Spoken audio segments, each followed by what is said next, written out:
Good afternoon, everyone. Today is an exciting day to explore new opportunities. Whether you are familiar with your benefits or just beginning to learn about them, today is a great day to expand on your knowledge. My name is Isaac Johnson, and I serve as a special assistant to Congresswoman Valerie Foushee. I also have the honor of being a director of her Military Advisory Board, which provides guidance on issues affecting veterans and active duty service members within our district. I want to thank Congresswoman Valerie Foushee for allowing me to host this event. We will hear shortly from Mr. Day, Ms. Ruiz, and Ms. Labatt, and I would like to thank you all for taking your time out of your busy schedules to attend and share your expertise. Without further ado, we will now hear remarks from Congresswoman Valerie Foushee. After her remarks, we will proceed with our program.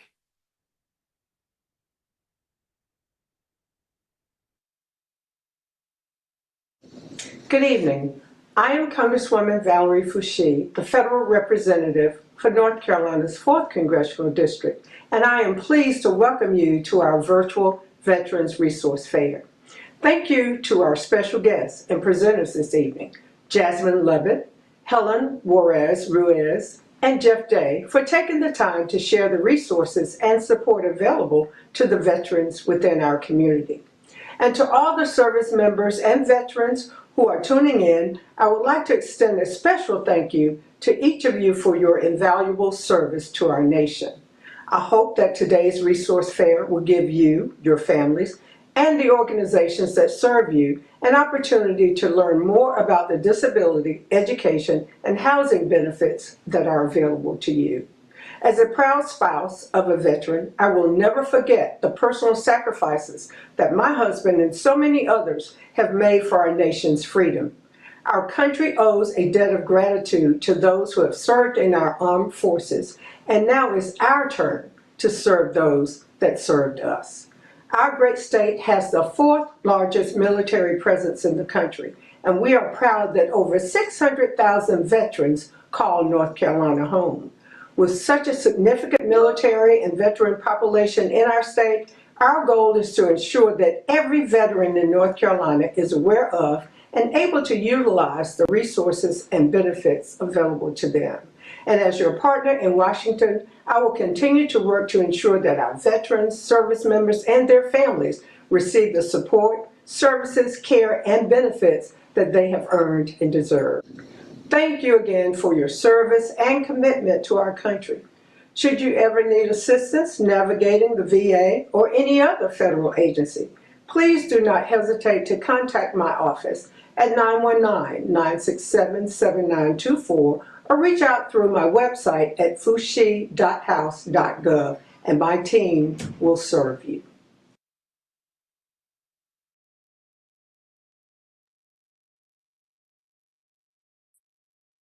Good afternoon, ladies and gentlemen. On behalf of Congresswoman Foushee and the Military Advisory Board, I am Jeffrey Matthews. I am the chair of the Military Advisory Board. Welcome and thank you for giving your time today to come out and ask questions about what benefits can we help you with and how veterans need to be served here in North Carolina. As a recipient of some of the VA benefits, I can honestly tell you, not only am I on the board, but I'm working hard to try to answer, facilitate, and get questions that veterans need in order to facilitate their transition from military life into civilian life and using the veteran resources available. One of my key points is veteran benefits, which I use frequently. And from my experience from the veteran benefits, I think we could share this knowledge and gain more aspects on what it takes to get the benefits you're entitled to and how can it help you enhance your quality of life and your ability to function as a proud serving veteran. So on this board that we have established, we're going to work diligently and work hard to get the questions you need to spread out to the community and get the resources available to help you strive and succeed and get everything you need from the veteran benefits. So on behalf of the chair and our advisory board, thank you tonight, and I will turn it over to Mr. Day. Good evening, everyone. I hope you can hear me. My name is Jeff Day. I'm a 20-year combat veteran. I've served both enlisted and officer, infantry, and MI Corps respectively. My current position is the Director of Recruitment for Duke and North Carolina Central University's Reserve Officers Training Corps. I'm a native of Durham, having graduated from Hillside High School, Durham Technical Community College, and North Carolina Central University. Today, I'm going to speak to you about your benefits with regards to educational benefits. And I'm fortunate to have an audience who's interested in their educational benefits. The GI Bill was originally created in 1944. Its impetus was to assist veterans returning from war and combat with the cost of tuition, housing, books, and other educational expenses. Within the GI Bill, there are chapters which we will discuss. We'll discuss the more known chapters, their types, the eligibility, and how to apply. The most known chapter is the post 9/11. The criteria of eligibility, you have to observe 90 days with no breaks in service on or after September 10th, 2001. You have to have been a recipient of the Purple Heart on or after September 10th, 2001, and honorably discharged. Or you have to have served 30 continuous days on or after September 10th, 2001, and have a service-connected disability. Or you have to be a dependent child of a service member that is willing to give you their benefits. Benefits of the post 9/11 include tuition and fees, which cover the cost of public schools, in-state, and fees. These monies are sent directly to the student. Post 9/11 also comes with a monthly stipend for housing. That amount is based on the location of your school. Post 9/11 also comprises of money for books. Application process, there should be a notice of eligibility or a certificate of eligibility. That is DD Form 2384-1. Also, to apply for these benefits, VA Form 22-1990. Those are the more less practical ways to apply. In my experience, the best and most efficient way to apply is to contact the veteran service officer at the school and just have a general conversation about your desires and your credentials as far as your time in service. The Montgomery GI Bill, Chapter 30. Now, this one is more or less coming into its sunset because most of the participants have been aged out. My initial enlistment, I was eligible for the Montgomery GI Bill Chapter 30. However, this one is not free. It relies on a 12-month allotment of $100, so it's $1,200, and you're able to participate. The benefits of this chapter are nearly identical to Chapter 33 post 9/11. Requirements are you have to at least serve 2 years on active duty and be honorably discharged. You have to have a high school diploma or general education certificate or diploma, or at least 12 hours of college. You'll need a copy of your certificate of eligibility. The payments are generated and delivered directly to the student on the behalf of the VA. Monthly stipends are sent to the student after the certification is processed. And this process can take up to 30 days or more. And again, the best and most efficient manner for applying for these benefits is just to contact the veteran service officer at your school.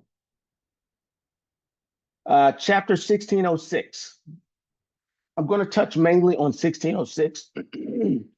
And this is simply the reserve, the Army, U.S. Army Reserve or National Guard GI Bill. It offers 36 months of educational benefits if you're in the Army, Navy, or Air Force or Marines. As a reserve component participant. You have to have 6 years left on your contract in the reserve. or you have to be an officer and you agree to serve an additional 6 years and add 6 years to your initial service obligation. You have to have completed basic training and AIT. High school diploma or GED is a requirement. Most importantly about this chapter, you have to be in good standing with your unit. So that means you have to have had what we call a good year by attending all drills and your swimmer training. The benefits available are money for tuition, and these monies are sent directly to the student once you're certified. Application process, again, the notice or certificate of eligibility is a requirement. VA Form 22-1990. Your DD 214 must be presented to show that you've completed that initial training, basic and AIT. And again, as always, the most efficient way is to contact the veteran service officer at that school. I will briefly touch on 1607. 1607 is generally the same as 1606. However, with the slight idea that the participant has been activated either for federal or state service. So you're going on Title 32 or Title 10. If you've been activated, then you're eligible for 1607. Chapter 35, Survivors and Dependent Educational Assistance. This chapter is for spouses and children or dependents. You, as the service member, you have to be what's called total and permanent, T&P, with 100% service-connected disability. Or you have to have been a prisoner or captured or missing in action. Benefits of Chapter 35 include a monthly stipend to cover your expenses of school, and these benefits can be applied for up to 36 months. There's full-time, 3/4 of a time, and half-time enrollment. And each of those, each of those tiers of enrollment come with varying amounts of support. These benefits can be applied to a university, a traditional 4-year, a trade or community or vocational schools. Chapter 35 also allows for on-the-job training or apprenticeships. These benefits, again, are for the child of the spouse of a service member or of a veteran who is total and permanently disabled, or T&P. Or if the service member has passed away on active duty, or again, prisoner or missing. The educational costs, with this, the educational costs are paid on the back end. So you'll have to pay for your tuition up front and then receive the monies at the tail end. And again, the best and most efficient manner for applying for these benefits, Chapter 35, is to contact the VSO for certification and greater information at the school in which you attend. Chapter 31. This is the chapter that pertains to veterans with a disability that it's difficult for them to perform the job in which they are now and currently holding. So this chapter provides money for retraining. It provides money for to get another job. It provides assistance in seeking alternative employment. All of these must be true. You must have not received a dishonorable discharge. So if you receive an honorable or less than honorable, then you're applicable or you're eligible for these benefits. You have to have been discharged after 2013. You have to have a service-connected disability of a rating of at least 10%. The benefits, tuition, and fees are sent to the school on the veteran's behalf. Application for this chapter, VA Form 28-1900, which can be found online. But again, the most efficient manner to apply for this benefit as well is to contact the VSO at the school in which you plan to attend. At this point, I am going to turn the presentation over to Ms. Ruiz. Good afternoon, everybody. My name is Helen Wendoli Juarez Reese, and I'm going to be sharing my screen with you so that you can see what I have to present today. So like I said before, my name is Helen Wendoli Juarez Reese. I was born in Cuernavaca, Morelos, Mexico, but I was raised on the south side of Chicago. I proudly served in the Navy as a bosun mate, third-class petty officer, but throughout my career, I have taken on various roles, including advocating for low-income communities in Chicago, serving as a local school council member on the Chicago School Board, and working as a court and hospital interpreter in Virginia. Additionally, I have been a city clerk for Durham, a bilingual administrator for Durham Public Schools, and currently serving as a veteran service officer in Durham County. I hold a Bachelor's of Science in Paralegal Studies from Regent University and currently pursuing my master's degree in law and public policy. My commitment to advocacy fuels my passion for serving my community. And as a mother of four, I find continuous inspiration in my daughters to advocate for others in need. So I'm going to be presenting on veteran benefits. As you can see, veteran service officers are a professional who assists veterans and their families in navigating the complex process of obtaining benefits from the Department of Veteran Affairs. The beautiful part about North Carolina is that we have 100 counties in the state of North Carolina, but 91 of the states has their individual local veteran service officer, and I am proudly serving Durham County. As you can tell, our mission as Durham County Veteran Service Officers, our office is to deliver exceptional guidance and support to our veterans and their families regarding benefits available to federal, state, and local government. Yes, they all serve different perspectives. So as of right now, we have serviced probably around 14,000 veterans. Oh, and here is my beautiful team. So VA federal benefits. The VA benefits provided by the U.S. Department of Veteran Affairs range from services and financial assistance designed to support veterans and our families. The key point benefits include healthcare, education benefits, who Mr. Day just presented, home loan benefits, who we're going to hear from Ms. Lovett, disability compensation, which is going to be predominantly my focus, the pension program, which is also going to be my focus, vocational rehabilitation and employment, and life insurance. The healthcare program are 7 key points to it, which usually covers, you have to be eligible for it.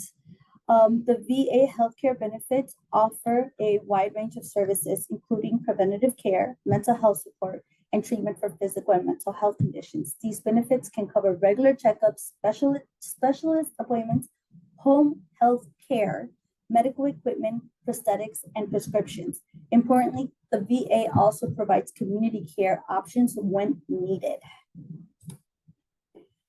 So my forte is claims. The types of claims we have are direct service connected, secondary service connected, presumptive service connected, total disability based on individual unemployability, special monthly compensation, reopened claims, appeals claims, dependency and amenity compensation, also known as DIC. Both of these, for the compensation claims, although for direct service connected compensation claims, eligibility for VA disability benefits, or compensation requires a specific eligibility to be met. The veteran must have a current illness or injury that affects your mind or your body. You served on active duty for training, or inactive duty training. At least one of these must be true. You got sick or injured while serving in the military and can link this condition to your illness or injury, also known as in-service disability claim. Or you had an illness or injury before you joined the military and serving made it worse, called a pre-service disability claim. or you have a disability related to your active duty service that didn't appear until after you ended your service, called a post-service disability claim. The next one is the secondary condition, secondary service-connected claims. Eligibility for secondary service-connected disability claims with the Department of Veteran Affairs requires that a veteran have an existing service-connected disability, meaning your primary medical condition, and then develop another disability from that primary condition, which also known as became worsened by that primary condition. Essentially, the second condition must be linked to the primary service connected condition. And that's where we usually like to use the nexus letters that help you connect that triangle. The next one would be the presumptive, here's the direct service connected, and here's a triangle that I always try to explain for all my veterans. You need a current diagnosis condition followed by a nexus letter or independent medical records linking your service to that medical condition, and then of course an in-service event, which either it was a direct, it was already a pre-existing condition, or because you had a pre-existing condition, your time in service aggravated that medical condition. The secondary service condition I just explained. The next one would be increased rating claim. And the increasing rating claim is you are eligible for an increased VA disability rating. A veteran must demonstrate that the service-connected disability had worsened since the initial rating was granted. With that, you must have continuously medical treatment to prove that. Your medical records are the ones that tell your story to the VA from that point.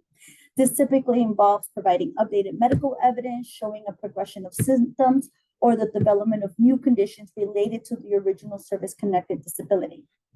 The next one we have is TDIU, known as Total Disabled Based on Individual Unemployability Claim.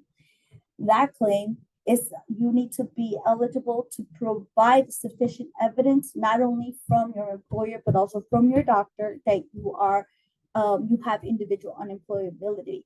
A veteran must demonstrate that their service-connected disability prevented them from maintaining substantial gainful employment. This generally requires either a single disability rated at a 60% or more, or a combined disability rating at 70% or more, with at least one disability rated at 40% or higher. However, exceptional circumstances can allow for consideration even if these thresholds aren't met. The next one is your special monthly compensation claims, and they basically help a veteran. Well, a veteran generally needs to have a service-connected disability that is significantly severe and impacts their daily life, often beyond what is covered by standard disability compensation. The SMC is designated for veterans who require extra financial support due to conditions with like limb loss, blindness, deafness, or need for aid and attendance with daily tasks. The next one will be reopened claims. Reopened claims is the context of a VA disability benefit, which refers to a previously denied claim that is considered due to submission of new and relevant evidence, also known as supplemental claims. To reopen them, you must have new and relevant medical evidence to support this. The next one will be appeals for a claim. So if a health insurance claim is denied, individuals generally have the right to appeal the decision. So if not just health insurance claims, but in addition to any type of compensation claim that the VA made a decision that you don't agree with the outcome, you're always more than welcome to file a notice of disagreement. But the veteran does carry the burden to prove how the VA's decision was either an error on their part.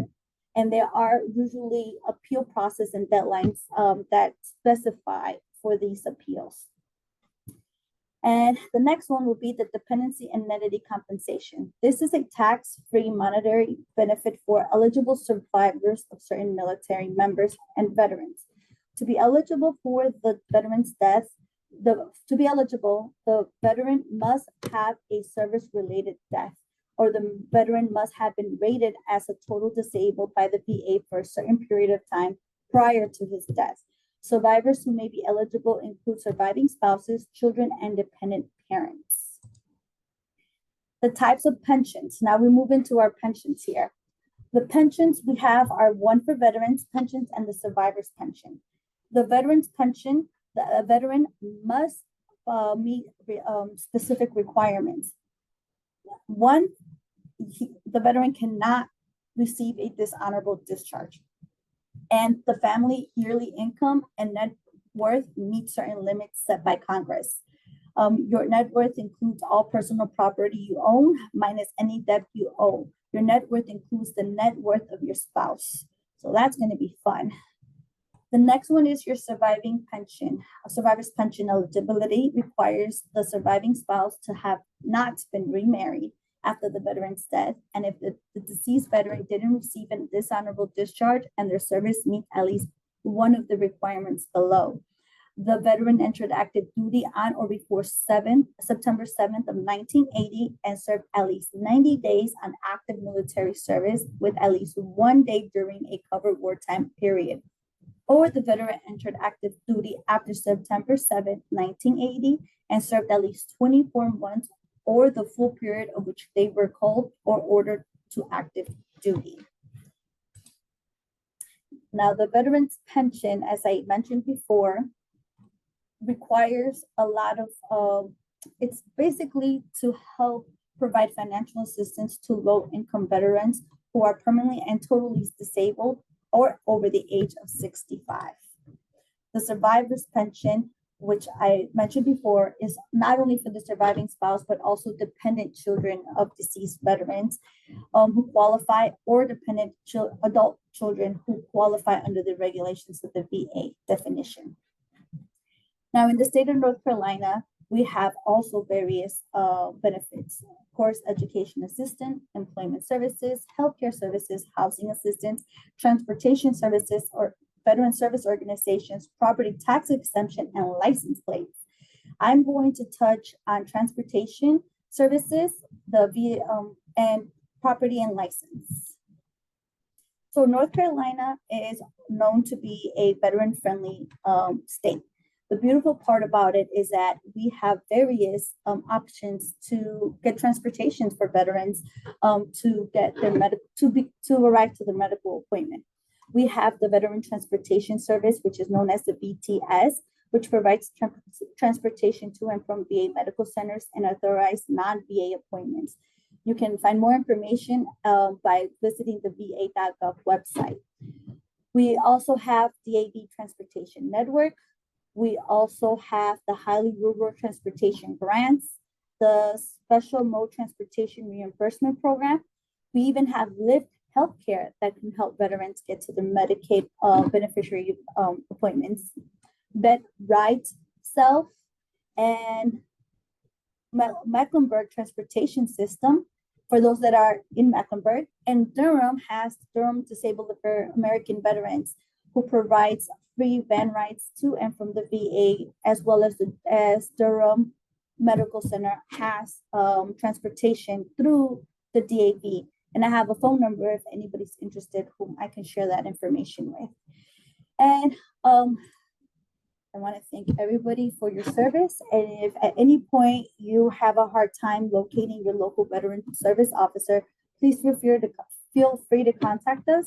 We are also part of the North Carolina Veteran Association for VSOs. So we have the contact for every local veteran service officer for all 91 local veteran service officers. And at this point, I would like to turn the mic over to Ms. Jasmine Levitt. Thank you, Helen. Can you all hear me? Yes. Awesome. I am on an iPad, so let me see if I can go ahead and share just the screen on the iPad. Are you all able to see the screen? Yes. Yes. Okay, awesome. My apologies, y'all. Good evening. My name is Jasmine Mubad. I am a service-disabled Marine Corps veteran, a local housing advocate, a certified military relocation professional, proudly serving the Greater Triangle region and surrounding areas. It's an honor to be a director on this military advisory board to help bring awareness about vital housing benefits available to veterans, service members, and military families in our communities.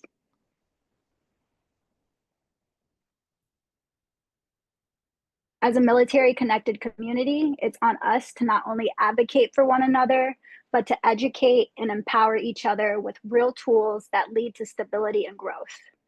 The reality is, every veteran and military family will find themselves somewhere on the housing spectrum at some point, whether that's overcoming homelessness, navigating the rental market, or budgeting and planning for long-term home ownership.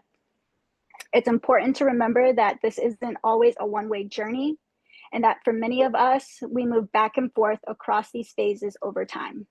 Life happens, transitions happen, and every stage along the way is valid. Most importantly, every phase deserves dignity, respect, and access to real resources.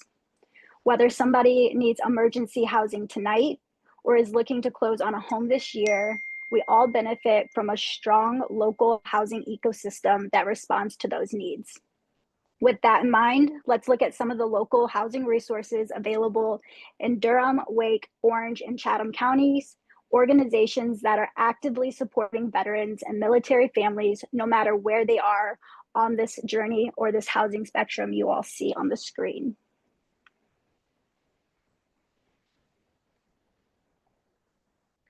There are agencies and nonprofit organizations working every single day to make stable, affordable housing more accessible to veterans, service members, and their families. Whether you're currently navigating a housing crisis or simply planning your next move, these local resources can serve as a vital starting point. Each county has a designated housing authority that provides support through public housing initiatives, access to HUD-VASH housing choice vouchers, permanent supportive housing programs, and rapid rehousing initiatives for those at risk of or currently experiencing homelessness. Hey Jazz, your icon is showing on cam. Oh, my apologies. It's all good. Perfect. Is that better? Yes, ma'am. Thank you. Thank you. Awesome. My apologies, you all. In addition to the local public housing agencies, we're also very fortunate to have several local 501c3 nonprofit partners focused on affordable housing across the region. Organizations like Empowerment Incorporated, Community Home Trust, and CASA. These groups support everything from affordable housing rentals to housing counseling and long-term stability solutions. Due to today's time constraints, I won't be able to highlight each one individually, but to Mr.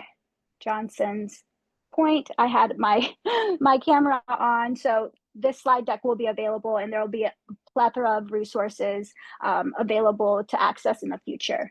The most important takeaway here is that you don't have to navigate the housing journey alone, whether you're looking for emergency support, rental assistance, or preparing to become a homeowner. Help exists in our communities. Oops. My apologies, you all. Perfect. Veterans are also entitled to housing support services directly through the Department of Veteran Affairs.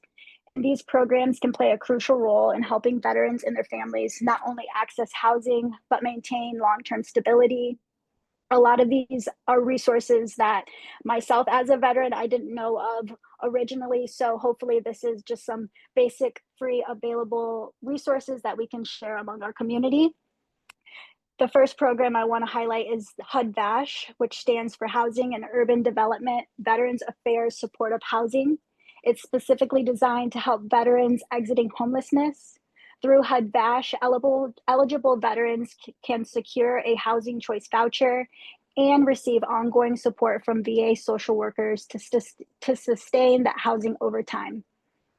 The next program is Supportive Services for Veteran Families. This one focuses on veterans and their families who are at risk of eviction or facing a housing crisis. SSVF provides short-term financial assistance, case management, and help with rapid rehousing, which is critical when every day counts, especially in these heat waves we've been experiencing. Beyond these two programs, the VA also offers a range of wraparound services that addresses the full picture of housing stability, things like job training, mental health care, legal aid, and family support programs. All of these are designed to remove barriers to prevent veterans from keeping safe and stable housing. So if you or a loved one could benefit from one of these resources on the slide, the best place to start is by contacting your assigned VA medical center or social worker assigned to the VA. They can walk you through eligibility requirements, application steps, and connect you to a local HUD-VASH or SSVF teams. And I believe Ms. Ruiz is also a great resource as a veteran service officer. Her and her team can also provide some additional information on HUD-VASH.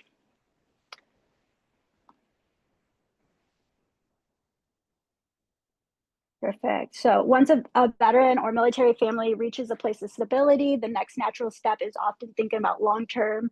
And for many of that means home ownership. One of the most powerful tools available to make that dream a reality is the VA Home Loan Program. This is a key earned benefit specifically designed for service members, veterans, and eligible surviving spouses. The right column, you'll see the eligibility requirements outlined to refer back to. The most important part to understand is that the VA loans themselves are not issued directly by the Department of Veterans Affairs. Instead, they're made available through private lenders like banks and credit unions, backed by a partial guarantee from the VA. So ultimately, what does that mean for veterans and military families? No down payment in most cases, no private mortgages, insurance, competitive interest rates, more flexibility with credit and income requirements.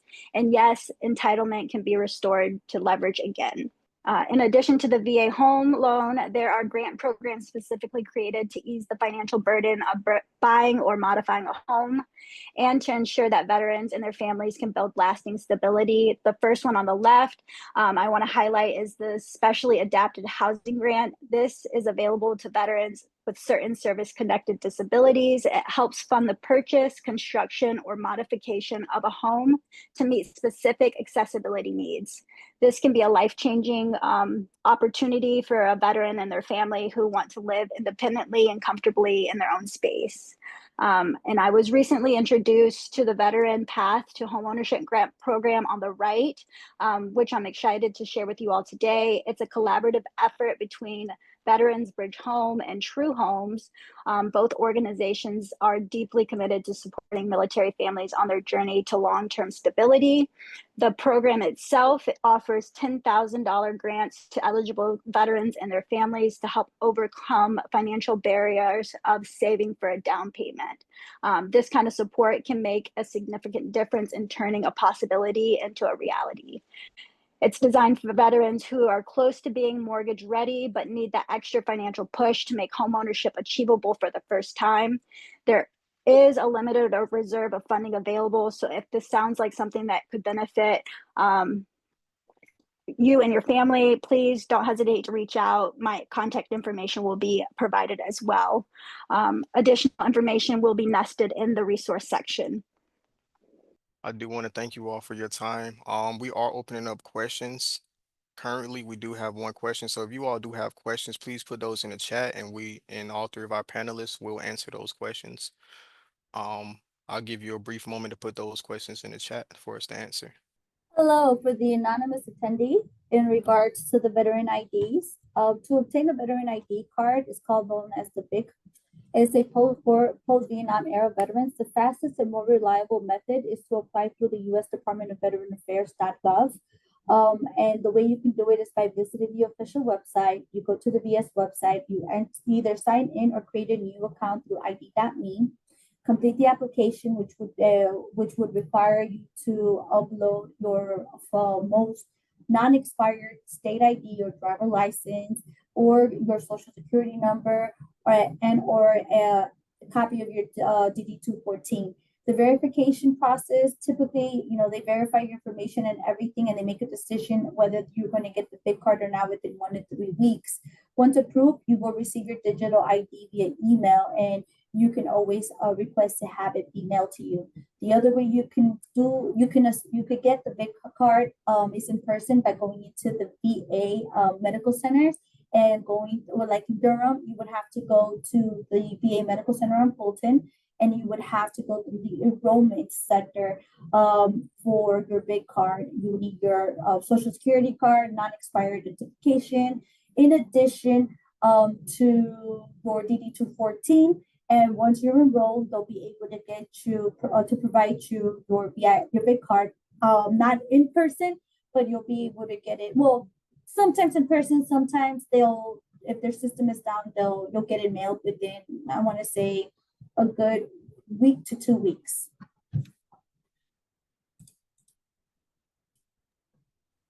We do have another question. How can I get assigned to VSOs in Durham? So there's no such thing as getting assigned to a VSO.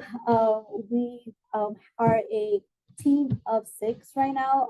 All 6 of us are accredited VSOs for the Durham County. So we can only service Durham County constituents. You're more than welcome to come to our office. We're open Monday through Friday from 8:30 to 12, and then from 1:30 to 5 o'clock. And I can go ahead and leave our address on the chat as well for you.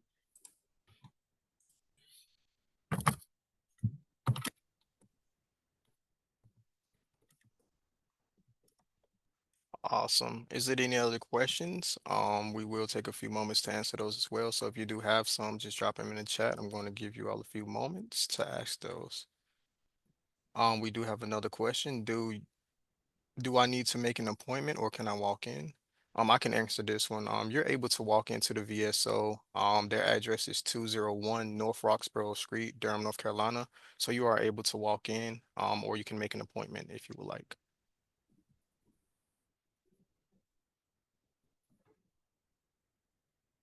If I may add too, we have parking, we have ground parking.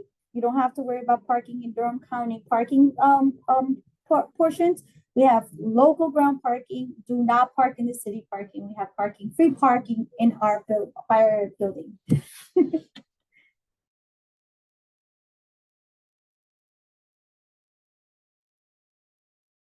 Another question that we have is do we have benefits for deceased veterans after retirement, after the retirement benefits for the Army National Guard veterans?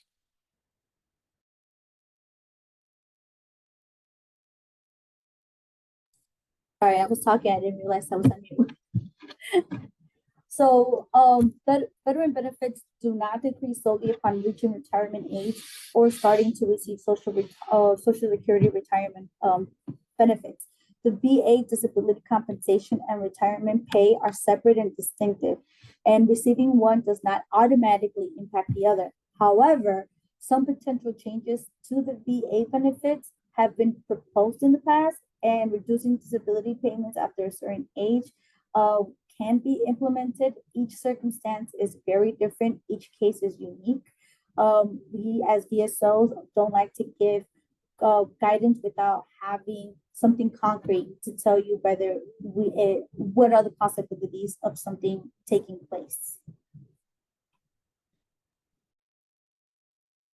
Additionally, there may be some Chapter 35 education benefits, but I would encourage the participant to reach out to the VSO, certifying officer at the school, to see if the benefits are applicable to the dependent or the spouse.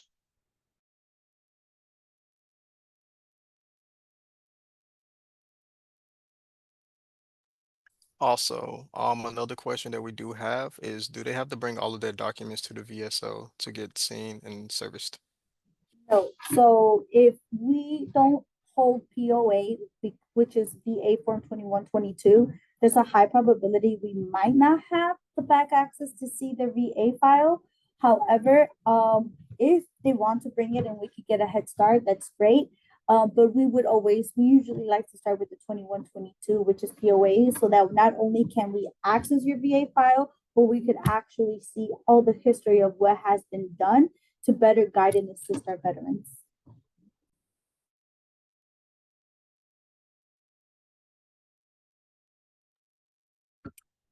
Once again, I would like to thank you all.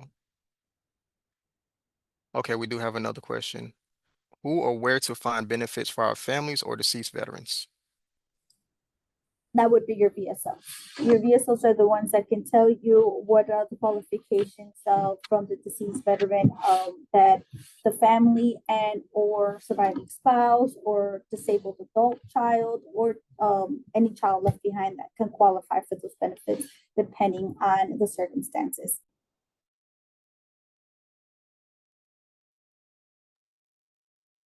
I'll be taking this last question.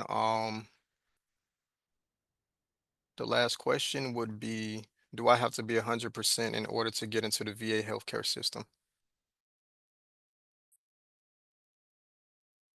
The answer to that is no. The minimum, the requirement technically is 10% service connected for a medical condition. However, the PACT Act has opened it to make the medical healthcare system for the VA accessible to Vietnam, Freedom, Operation Freedom, Operation Iraq. All those eras of war, the PACT Act has made it available, but in theory, at a bare minimum, a 10% service connection, medical connection will get you in.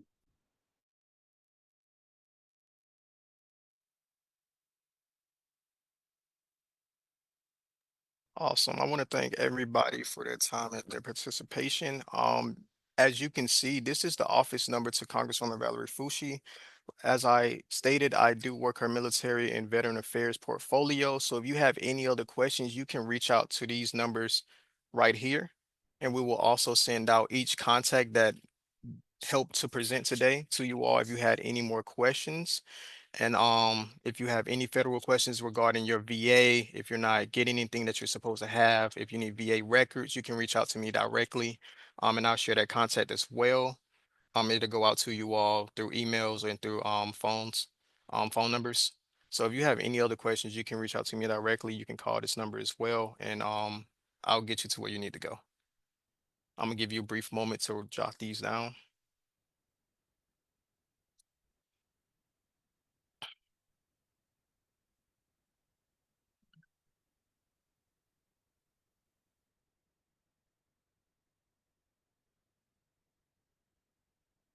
Awesome. Thank you all.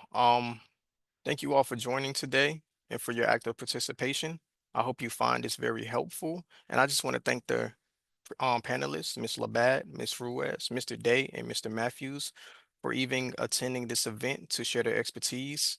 And also, I just want to thank you all for participating. Like I said, if you have any more questions or if you need any more help on a federal level or you just need to contact the VSO or learn about housing or education, please reach out. Please call that number, reach out, email me, and I will be very responsive and so that I can help you all. That's our mission here, and that's also our military board advisory mission. So thank you all for attending.